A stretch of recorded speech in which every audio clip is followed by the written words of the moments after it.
नमस्कार प्यारे विद्यार्थियों, स्वागत है आप सभी का आपके अपने YouTube चैनल स्टडी वेंसर्स क्लासेस पर। साथियों, आप सभी के 20 रीट पात्रता परीक्षाओं से जुड़ी एक महत्वपूर्ण क्लास लेकर उपस्थित हूं। इसमें Rajasthan GK plus India GK पढ़ने वाले हैं। काफ़ी इंपॉर्टेंट क्वेश्चन है।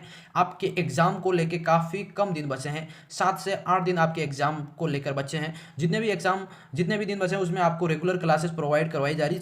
चैनल को सब्सक्राइब कर लेना, क्लास को रेगुलर देखते रहना। बिल्कुल प्यारे साथियों, पहला प्रश्न आप सभी के बीच है। जो भी नए विद्यार्थी जुड़ रहे हैं चैनल को सब्सक्राइब कर लेना। पहला प्रश्न आप सभी के बीच पूछा गया प्यारे साथियों। प्रश्न है आपका, क्षेत्रफल की दृष्टि से राजस्थान के बाद देश के राज्यों का अवरोही क्रम बताना है।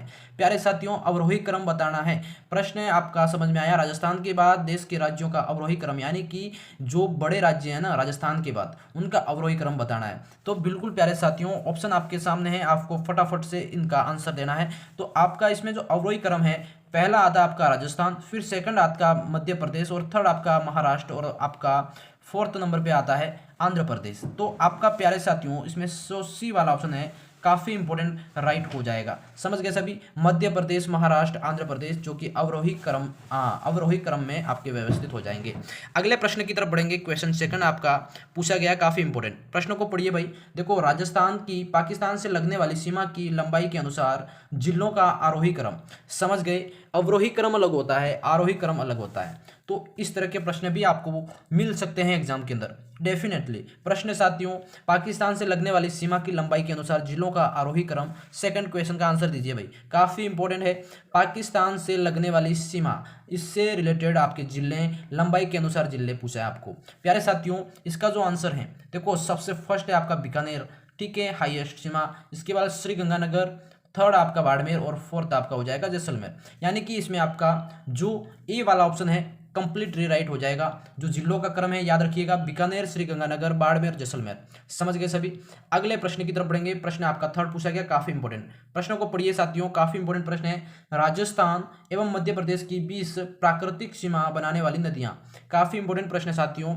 राजस्थान एवं मध्य प्रदेश के बीच जो नेचुरल, जो एक रेखा बनाते हैं, सीमा बनाते हैं, बॉर्डर्स बनाती है, वो नदियां बताना है। काफी इंपॉर्टेंट है साथियों। थर्ड का आंसर तो कब बिल्कुल इसमें जो आंसर है आपका राइट हो जाएगा साथियों। यहाँ पे सी ऑप्शन है। वैसे चंबल और पार्वती, ये दो नदियां आपकी नेचुरल सीमा बनाती है राजस्थान और मध्य प्रदेश के बीच में, याद रखिएगा। अगला सवाल आप सभी के बीच प्रश्न 4 पूछा गया, काफी इंपॉर्टेंट प्रश्न को पढ़िएगा मेरे प्यारे साथियों, फिर आंसर देना है। बिल्कुल प्यारे साथियों, प्रश्न फोर्थ आपका, गुजरात की सीमा के निकट कच्छ के रण का कुछ क्षेत्र राज्य के किन जिलों में स्थित है? काफी इंपॉर्टेंट है। कच्छ का रण ये आपका कहाँ है प्यारे साथियों? सर्वाधिक भाग आपका गुजरात के अंदर है, और कुछ क्षेत्र राजस्थान के अंदर भी है। तो वो आपके कहाँ है, कौन से जिले के अंदर है बताना आपको।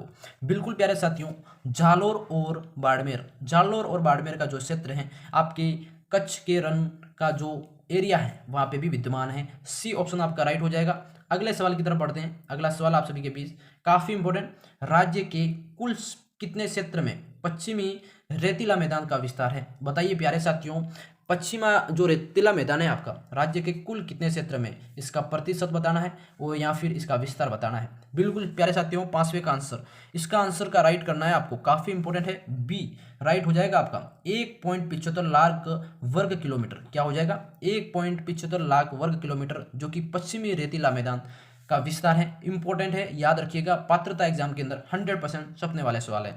अगले सवाल की तरफ बढ़ेंगे साथियों। प्रश्न आपका से पूछा गया है, काफी इंपॉर्टेंट प्रश्न है। अरावली पर्वतमाला की किस प्राचीन भूखंड का अवशेष है? प्यारे साथियों, अरावली पर्वतमाला किस प्राचीन भूखंड का अवशेष है? हाँ बिल्कुल, अंगारा लैंड, या फिर आपका गोंडवाना लैंड, या अबरूद, या हिमाद्री। प्यारे साथियों, जल्दी से फटाफट इसका आंसर दे दीजिए। कमेंट में आंसर देखना चाहिए। चैनल को सब्सक्राइब करते रहना, साथ साथ में वीडियो पसंद आ रही हो तो लाइक भी कर देना। प्यारे साथियों, इसका भूखंड का प्राचीन जो अवशेष किसका हो जाएगा? प्यारे साथियों, बिल्कुल आपका राइट है, बी वाला गोंडवाना लैंड, इसका ये प्राचीन आपका भूखंड है अरावली पर्वतमाला। समझ गए सभी? अगले सवाल की तरफ बढ़ेंगे।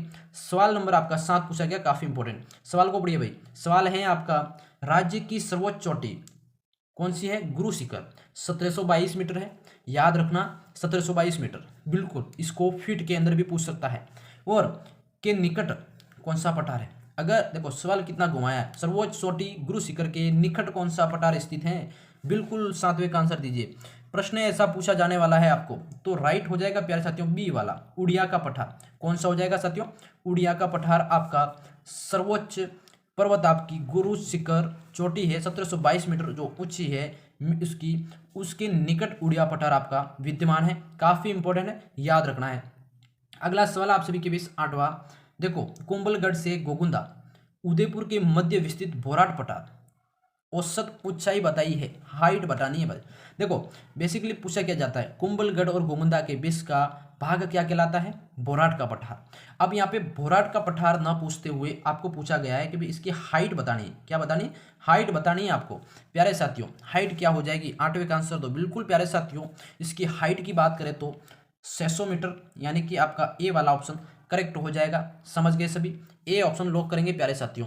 अगले सवाल पे आइए जल्दी से। सवाल आपका 9 पूछा गया, काफी इंपोर्टेंट, वेरी इंपोर्टेंट है। अरावली पर्वतमाला की समुद्र तल से औसत हाइट यानी ऊंचाई कितनी है।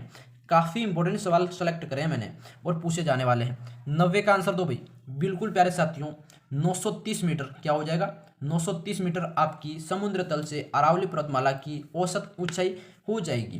कंप्लीटली राइट है, इसको राइट करना याद रखिएगा। अगले सवाल पे बढ़ते साथियों। सवाल नंबर आपका 10 पूछा गया है सभी के सामने कि मिट्टी की रेंगती हुई मृत्यु, ध्यान से पढ़िएगा सवाल को, समझिएगा फिर आंसर देना है कि मिट्टी की रेंगती हुई मृत्यु से क्या तात्पर्य है। प्यारे साथियों 10वें का आंसर देना सभी को। इसका तात्पर्य है साथियों अपर्दन। अपर्दन का मतलब मिट्टी का अपर्दन एवं अपक्षय की समस्या, ये आपका रेंगती हुई मृत्यु का, मिट्टी की रेंगती हुई मृत्यु से तात्पर्य हो जाएगा। समझ गए, ए वाला ऑप्शन सभी साथी लॉक करो, काफी इंपॉर्टेंट है।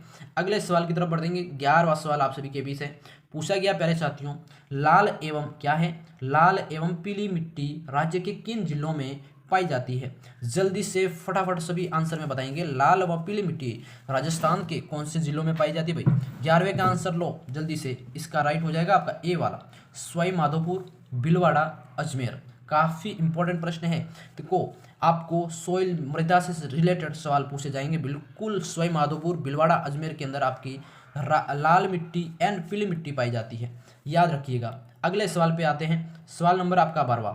सवाल काफी इंपॉर्टेंट है भाई, चैनल को सब्सक्राइब करते रहना, वीडियो को लाइक कर दो। कोटा एवं बूंदी जिलों के मध्य प्राकृतिक सीमा निर्धारण करने वाली नदी। प्यारे साथियों कोटा एवं बूंदी जिलों के मध्य एक प्राकृतिक सीमा को निर्धारित करने वाली रिवर को नाम बताना बिल्कुल, तो वो है आपकी चंबल नदी। कौन सी हो जाएगी, काफी प्रसिद्ध नदी है वो चंबल नदी, जो कि आपके इन दो जिलों के मध्य एक प्राकृतिक सीमा निर्धारित करती है। समझ गए। अगले सवाल पे आइए जल्दी से, काफी इंपॉर्टेंट सवाल आप सभी के बीच है। राज्य में खस, ध्यान से पढ़िएगा, खस क्या है। खस आपका घास की प्रमुख प्राप्ति क्षेत्र है, ठीक है। तो आपको बताना है भाई, देखो खस जो घास है वो कहाँ प्राप्त होती है, कौन से जिलों के अंदर पाई जाती है, ये सवाल आपका है। आपको बताना भाई भरतपुर के अंदर पाई जाती है, सवाई माधोपुर में पाई जाती है, टोंक जिले में पाई जाती है। तो आपका प्राप्ति क्षेत्र हो जाएगा भरतपुर, सवाई माधोपुर और टोंक, यानी कि सी ऑप्शन लॉक करेंगे, काफी इंपॉर्टेंट राइट हो जाएगा। आइए भाई अगले सवाल पे। क्वेश्चन आपका 14 पूछा गया, काफी इंपॉर्टेंट सवाल है आपका। सवाल को पढ़िए। सवाल है आप सभी का प्यारे साथियों, हाँ, चितकबरे हिरण, कौन से हिरण बोलता है, चितकबरे हिरण एवं आपका चकवा चकवी राज्य के किस अभ्यारण्य में बहुतायत मिलते हैं। प्यारे साथियों ये जानवर है, ठीक है। चितकबरे हिरण है आपके, वो चकवा चकवी ये प्रसिद्ध एक अभ्यारण्य में पाए जाते हैं। तो कौन से मतलब अभ्यारण्य में बहुतायत मिलते हैं, ये सवाल है आपका। तो ये बहुतायत की बात करें तो जयसमंद अभ्यारण्य के अंदर, कहाँ हो जाएंगे भाई, जयसमंद अभ्यारण्य के अंदर ये बहुत ही ज्यादा मात्रा में मिलते हैं। तो डी ऑप्शन सभी फटाफट से लॉक कर दीजिए, राइट हो जाएगा आपका। अगला सवाल आप सभी के बीच, राजस्थान में हीरे के भंडारों की खोज हुई, हीरे के भंडार कहाँ मिले, इनकी खान कहाँ है, कहाँ खोज हुई, ये बताना है आपको। बिल्कुल प्यारे साथियों इस सवाल का जवाब देंगे सभी। देखो ये आपकी खोज हुई थी केसरपुरा चित्तौड़गढ़ में, कहाँ हो जाएगी, केसरपुरा चित्तौड़गढ़ के अंदर हीरे के भंडारों की खोज है, ये आपको हुई थी। काफी इंपॉर्टेंट प्रश्न है, नोट करके रखिएगा। अगला सवाल आपका 19वां, भाई बताइए जल्दी से, राइट क्या हो जाएगा। देश के किस बांध को पंडित जवाहरलाल नेहरू, ये कौन थे भाई, देश के पहले प्रधानमंत्री, एक चमत्कारी विराट वस्तु की संज्ञा दी। बताओ किस बांध को अपने प्रधानमंत्री जी ने कहा भाई कि ये चमत्कारी विराट वस्तु है, इन्होंने ऐसा कहा। तो ये कौन से बांध को लेकर कहा था, भाखड़ा नांगल, ध्यान रखिएगा, भाखड़ा नांगल बांध को लेकर इन्होंने ये बात कही थी। काफी इंपॉर्टेंट राइट हो जाएगी। अगले सवाल पे बढ़ते हैं। सवाल आपका 20 है साथियों। ध्यान से, इंदिरा गांधी नहर के मुख्य नहर की लंबाई, देखो इंदिरा गांधी की जो नहर है उसकी अलग अलग मतलब नहरें मतलब निकाली गई है लिफ्ट वाइज, तो उसकी जो मुख्य नहर है उसकी लंबाई बतानी है। काफ़ी इंपॉर्टेंट है भाई। देखो इसकी मुख्य नहर की लंबाई है 649 किलोमीटर। कितना हो जाएगी? 649 किलोमीटर। आपका डी ऑप्शन लॉक करेंगे, काफ़ी इंपॉर्टेंट राइट हो जाएगा। समझ गए? अगले सवाल पे आइए भाई। सवाल आपका सवाल नंबर 21, बिल्कुल प्यारे साथियों। सवाल नंबर 21 है कि राज्य से गुजरने वाला सबसे लंबा राष्ट्रीय राजमार्ग कौन सा है? बिल्कुल प्यारे साथियों, कौन सा राष्ट्रीय राजमार्ग है जो कि सबसे लंबा है वो बताना है आपको। राष्ट्रीय राजमार्ग 15 कौन सा हो जाएगा भाई? राष्ट्रीय राजमार्ग 15 जो कि सबसे लंबा राष्ट्रीय राजमार्ग है, ये इंपॉर्टेंट है, राइट हो जाएगा। साथियों आप सभी के बीच आज की क्लास में टोटल 21 क्वेश्चन लेकर आया। वीडियो कैसी लगी कमेंट्स में जरूर बताना। वीडियो अच्छी लगी हो तो लाइक कमेंट शेयर करना, साथियों में शेयर जरूर करना और वीडियो को भरपूर प्यार दिखाना। इसी तरह की रेगुलर क्लासेस देखने के लिए चैनल को सब्सक्राइब कर लेना। मैं मिलता हूँ किसी नेक्स्ट टॉपिक के साथ नेक्स्ट क्लास में, तब तक के लिए जय हिंद जय भारत दोस्तों।